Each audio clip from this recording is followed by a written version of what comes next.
जी अस्सलाम वालेकुम फ्रेंड, क्या हाल है।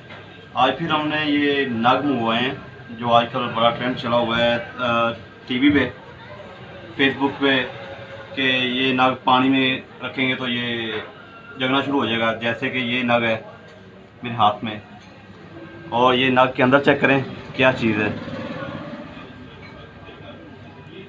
उन्होंने एक सेल सिस्टम लगाया हुआ है और छोटी सी लाइट इसमें लगाई हुई है। वही सेंसर है, जैसे इसे हरारत पहुंचेगी या इसे ज़्यादा गर्म हो जाए या ये ज़्यादा ठंडा हो जाए, जैसे कि पानी हो गया, इस तरह ये जगना शुरू हो जाएगा। तो खुदारा बचें इन लोगों से कि इन्होंने एक ट्रेंड बनाया हुआ है आवाम को लूटना। क्योंकि इसकी कीमत मेरा ख्याल कि मार्केट में वो बता रहे हैं कि 1000-1500 रुपये, लेकिन अकेले नाग की 1200 रुपये। ये तकरीबन 100 रुपये का भी नहीं है। बाकी ये बचें इनसे। और अभी भी ये जग रहा है। जब हमने इसको गर्म किया ना, तब से ये नाग जो है ना वो गर्म होके ये जग रहा है नाग। ये देखें, इसमें जो है ना लाइट देखें अभी ऑन है। ये वही है जो पानी में गिरा के कहते हैं कि ये जी जल जाता है, फिर वो बुझ जाता है बाहर निकालने पर। तो आपके ये सामने ही है। तो खुदा इनसे बचें। अल्लाह हाफिज़।